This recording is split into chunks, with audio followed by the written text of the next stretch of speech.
misalkan pengen ngeliat berapa maka kita bisa buka jurnal khusus yang cuma buka pada bagian penerimaan kas doang. Nah, penerimaan kas ini mencatat transaksi penerimaan tunai oleh perusahaan dagang, sedangkan pengeluaran adalah mencatat pengeluaran secara tunai oleh perusahaan dagang, sedangkan pembelian mencatat transaksi barang secara kredit, dan penjualan adalah pencatatan transaksi penjualan secara kredit.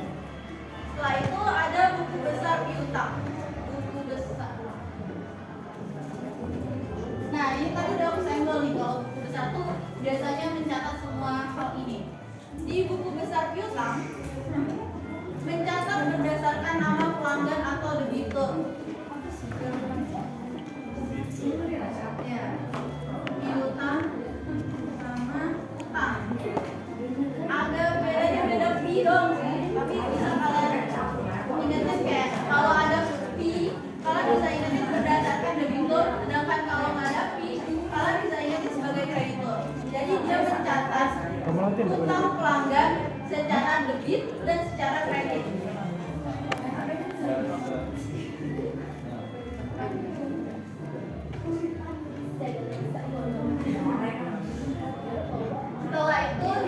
Setelah kita udah membahas mengenai jurnal ini, ada namanya jurnal penyesuaian.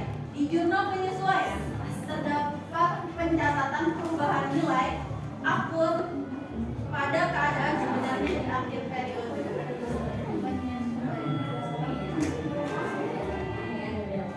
Nah, jurnal penyesuaian ini guys, kalian cuma perlu ingetin kalau dia tuh mencatat perubahan nilai secara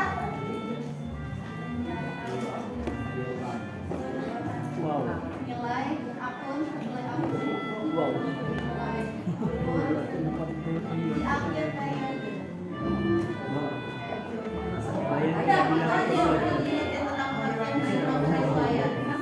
Lalu terdapat dua metode pencatatannya, yaitu metode akun ikhtisar laba rugi dan metode akun harga pokok penjualan. Di metode akun ikhtisar laba rugi, kalian harus menyesuaikan per kolom dan harus dipindahin ke kolom sesuai dengan neraca saldo dan dicatat dengan jumlah yang sesuai dengan debit dan kredit. Sedangkan metode akun harga pokok penjualan adalah pencatatan berdasarkan jumlah akun yang dicatat di dalam kolom debit dan kredit pada ayat penyesuaian. Bedanya itu ada pada ayat penyesuaian. Kalau di harga pokok penjualan ada, sedangkan di akun ikhtisar laba rugi nggak ada, langsung debit sama kredit tanpa adanya penyesuaian dengan ayat penyesuaian. Lalu terakhir, perhitungan harga pokok penjualan yang HPP. Atau yang bahasa Inggrisnya itu cost of goods sold. So itu jual ya. Jadi pada hal ini kalian cuma perlu ingat kalau ditambah itu berarti persediaan barang awal, sedangkan negatif itu akhir. Kalau plus itu pembelian, sedangkan kurang itu return pengembalian.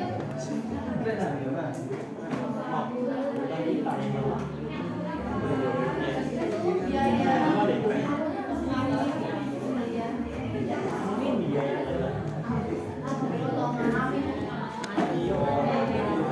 siapa ini pun Dion? Nah, Idiot. ini adalah yang paling gampang menurut aku. Kalau Eko. jadi simbolnya itu plus itu ditambah, negatif itu dikeras. Kalau ada potongan pembelian, berarti kalian rugi dong. Kalian harus ngasih diskon gitu ya, harga tekan kayak gitu. Jadi kurang lah. Kalau retur pengembalian juga dengan simbol negatif. Karena dia ngomong kayak aku udah jadi beli yang lain deh. Jadi barangnya itu balik lagi ke kita. Jadi itu adalah negatif. Nah, sedangkan simbol plus ini adalah simbol yang baik lah. So, persediaan barang awal kalian masih punya 5 barang, kalian masih ada barangnya, itu disimbolin dengan plus. Ketika ada pembeli yang beli barang kita, itu juga disimbolin sebagai plus. membeli. Kenapa biaya aku membeli di sini simbolnya plus? Karena pembelian nanggung biaya yang barang yang dijualnya. Lalu di sini aku tulis akhir karena ini tuh lawanan dari persediaan barang kalian. Misal persediaan barang kalian yang di awal itu ada 10, terus jadi 5, itu berarti berkurang kan? Jadi kalian bisa pilihnya sebagai simbol negatif. Selesai. Wassalamualaikum.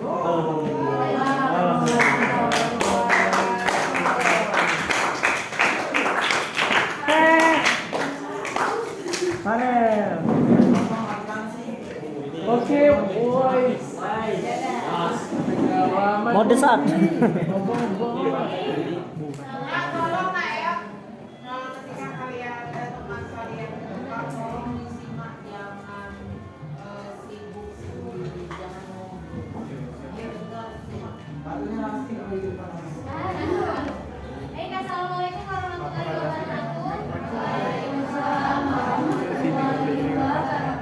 Sebelumnya perkenalkan saya Nurfaizan Sarjana. Hai. Jadi di sini saya akan coba menjelaskan apa yang saya pahami tentang akuntansi perusahaan dagang.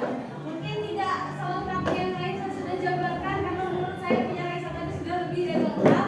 Tapi ini yang kira-kira bisa saya tangkap dari pembelajaran yang sudah kita lakukan sebelumnya. Oke, baik, sebelumnya kita akan masuk ke pengertian atau definisi dari perusahaan dagang. Jadi hakikatnya perusahaan dagang itu adalah perusahaan yang bergerak pada bidang membeli barang, dagangan dan menjualnya kembali tanpa mengubah barang tersebut atau segala ibarat membeli barang jadi Siapa nih pun hanya untuk dengan tujuan memperoleh yang namanya laba atau keuntungan. Nah, barang yang dibeli ini berupa barang dagang, yaitu barang yang dibeli untuk dijual kembali. Goreng Nah, ya. perusahaan dagang itu berbeda dengan perusahaan jasa. Bedanya itu ada dalam 3 aspek, yaitu kegiatan yang dilakukan, pendapatannya dari mana, dan bahan operasionalnya. Nah, kalau misalnya Sama digorengnya banyak. perusahaan dagang nih, perusahaan dagang itu bergerak pada kegiatan membeli barang dan menjualnya kembali. Barang yang dibeli dan barang yang dijual. Sedangkan minum sudah. kalau misalnya dia Minum sudah. perusahaan jasa, Makanan sudah. yang Sekolah dibeli aja. adalah jasanya.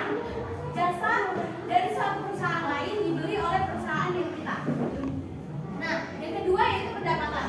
Jadi pendapatannya itu kalau misalnya kita memiliki perusahaan dagang, pendapatan kita didapatkan dari barang yang kita jual tadi, keuntungannya masuk ke dalam perusahaan kita, itu menjadi pendapatan bagi perusahaan kita.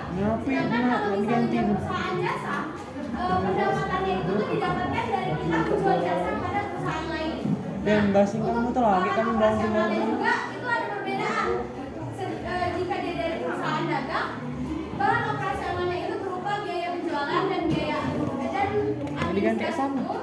Sedangkan kalau misalnya dia perusahaan jasa, yaitu biaya Coba cari. usaha dan biaya luar usaha. Nah, dalam perusahaan dagang itu ada setidaknya 10 akun-akun khusus. Yang pertama pembelian, yang kedua penjualan, selanjutnya rekor pembelian, rekor penjualan, utang dagang, utang dagang, potongan penjualan, potongan pembelian, biaya angkut pembelian, dan yang terakhir biaya awal penjualan. Nah, dalam perusahaan dagang ada syarat penyerahan barang dagangan tersebut ada 2, yaitu FOB shipping point dan juga FOB destination point. Yang dimana FOB shipping point itu yang dimana biaya angkut pembeliannya itu ditanggung oleh pembeli dari gudang milik kita, gudang perusahaan dagang tersebut ke gudang milik perusahaan yang membeli barang dari kita. Sedangkan kalau misalnya FOB destination point itu ditanggung sama penjual, kita menjual sebuah barang dari perusahaan kita. Nah, jadi biaya angkut pembelian dari gudang kita ke gudang orang yang membeli itu ditanggung oleh kita, ditanggung oleh penjual. Lagi ya. Yang tadi Rana ngomongin kalau misalnya Siapa nelpon? kalau nggak dapat voucher voucher gratis itu bukan voucher gratis karena bukan kita kita Enggak bayar. lah. Cuma itu Enggak. gratis karena biayanya itu Agi, ditanggung enggak. sama penjual yang Agi, menjual barang aduh, tersebut Agi, kepada kita. siap-siap ya, aduh. Nah, syarat pembelian ada 1, 2, 3, 4, 5 syarat pembelian. Yang pertama itu ada syarat tunai, yang dimana saat barang itu sampai di kita, misal nih, itu tuh kayak ibarat aku datang ke toko punya Chelsea. Di saat itu juga misal aku beli blender, blendernya langsung aku bayar di situ, jadi aku tidak ada utang sama sekali ke Chelsea. Nah, ada juga N30 di sini tadi sudah jelas kalau N30 itu tuh paling lambat baru sampainya tuh 30 hari baru kita bisa bayar. Nah, ada juga N strip end of the month. Ngantuk, atau Bang. NOM. Itu tuh jadi jatuh tempo Adik ngantuk, baru Bang. yang kita beli. Malam kena Ada di akhir kenjat. bulan. Dari transaksi yang kita lakukan, misal aku melakukan transaksi itu tanggal 2, berarti aku Abang bisa terlalu kuat. melakukan pembayaran itu Sampai paling abang lambat di ngantuk. tanggal 30 atau tanggal 31 pada bulan Dia apa itu? Nah, Di video pula. Video apa kau? itu artinya misal aku mau beli barang tanggal 2 dan Video second aja, ada video second. Ada video nanti aku membayarnya itu 10 hari setelah bulan itu mati. Itu namanya end strip 10 end of the month. Sama yang terakhir ada ini 2/10 Ini tuh artinya pada saat kita melakukan transaksi di mana itu temponya itu ada di mati bulan tanggal 30, itu tuh kita membayar di jangka waktu 2 sampai 10 hari kita sudah melakukan transaksi. Misal aku melakukan transaksi di tanggal 1. Nah, dan jatuh temponya itu tuh di tanggal 30, tapi aku memilih untuk membayar di antara tanggal 2 sampai tanggal 10. Itu kan sebelum jatuh tempo kan? Jadi, sebelum jatuh tempo itu jika aku melakukan pembayaran, maka penjual tempat aku membeli barang tersebut akan memberi aku tadi berupa diskon atau potongan senilai 2%. Kejut yang Nah, potongan-potongan harga yang bisa diberikan itu tuh bisa berupa diskon, rabat, dan juga refleksi. Nah, pertama kita akan mengetahui tentang diskon terlebih dahulu. Kita sering kan belanja kayak misalnya di supermarket atau kita belanja di mall, kita sering lihat ada potongan harga diskon 70%. Misal kita mau beli baju, harga aslinya 300.000, dapat diskon 50%. Nah, diskon tersebut itu biasanya kalau misalnya pada perusahaan dagang itu biasanya disepakati antara perusahaan dagang kita dengan perusahaan yang akan membeli barang dagangan kita.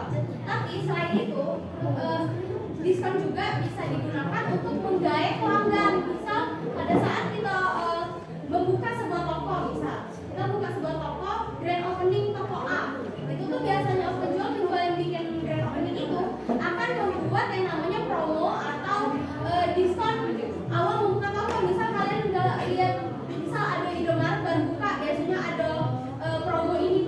Nah, itu tuh digunakan untuk menggait pelanggan untuk datang ke toko kita. Seperti itulah juga dengan perusahaan dagang. Yang kedua ada rabat.